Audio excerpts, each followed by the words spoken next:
Hello दोस्तों, नमस्कार। कैसे हैं आप सभी को खतड़वे की ढेर सारी शुभकामनाएं और विश्वकर्मा दिवस की भी शुभकामनाएं।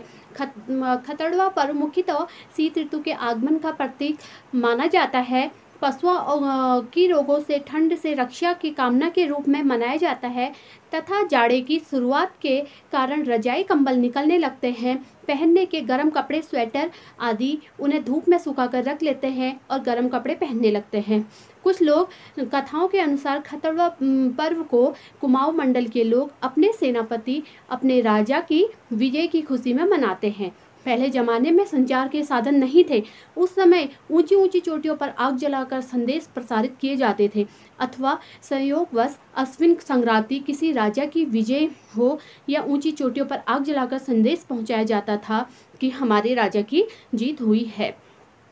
और इसे उन्होंने इसको खतड़वे के साथ जोड़ दिया है।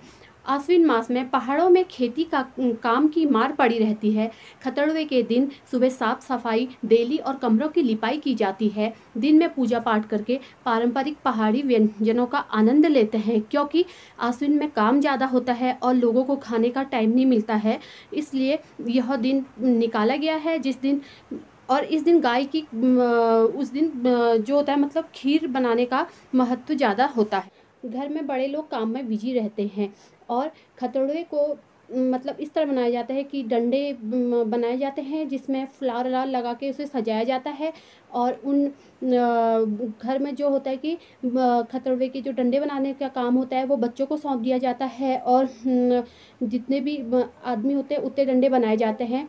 उन डंडों में फसल की घास के साथ अलग अलग फूलों से सजाते हैं। खतड़वे के डंडों के लिए गुलपाक की घास और गुलपाक के फूल और फसल की घास और कूसे की घास को मतलब अधिक उपयोगी माना जाता है।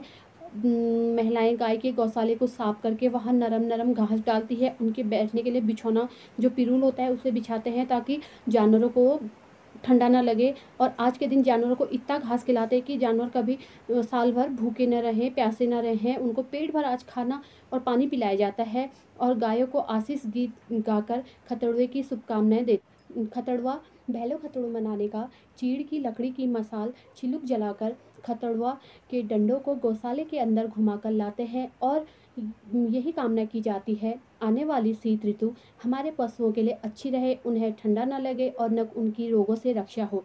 उसके बाद डंडों को ले जाकर साथ में ककड़ी भी ले जाकर उस स्थान पर पहुंचा जाता है जहां खतड़ुआ जलाने के लिए सूखी घास इकट्ठी करके रखी होती है और उस घास में आग लगाकर उसे डंडों से पीटते हैं।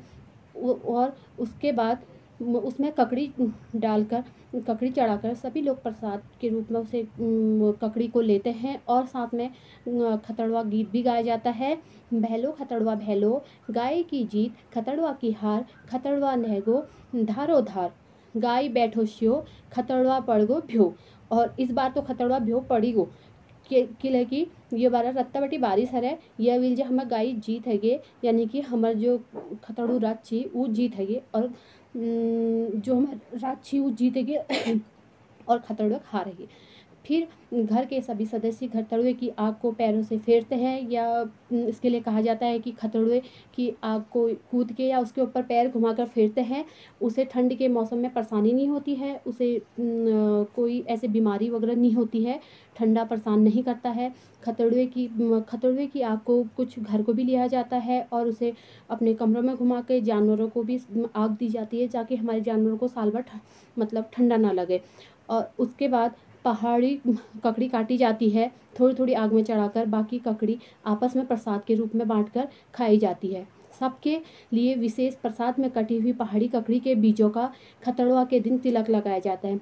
अर्थात खतड़ुआ पर्व पर ककड़ी के बीजों को माथे पर लगाने की परंपरा होती है। किसी किसी गांव में तो खतड़ुआ मनाने के लिए विशेष चोटी या धार में जाते हैं, वहाँ पे बहुत बड़ा खतड़ुआ मनाते हैं और उसे बनाते हैं और उसे सब लोग मिलके जलाते हैं। इस तरह आपको खतड़ुए के बारे में मैंने आपको बताया। आप सभी को खतड़ुए की ढेर सारी शुभकामनाएं। जो हमारे प्लेन्सों में रहते हैं उनको भी एक बार मैंने पहाड़ के खतड़ुए की और असोज के महीने की खासकर याद दिला दी, क्योंकि आजकल घास काटने का बहुत औरतें लोग बिजी रहती हैं।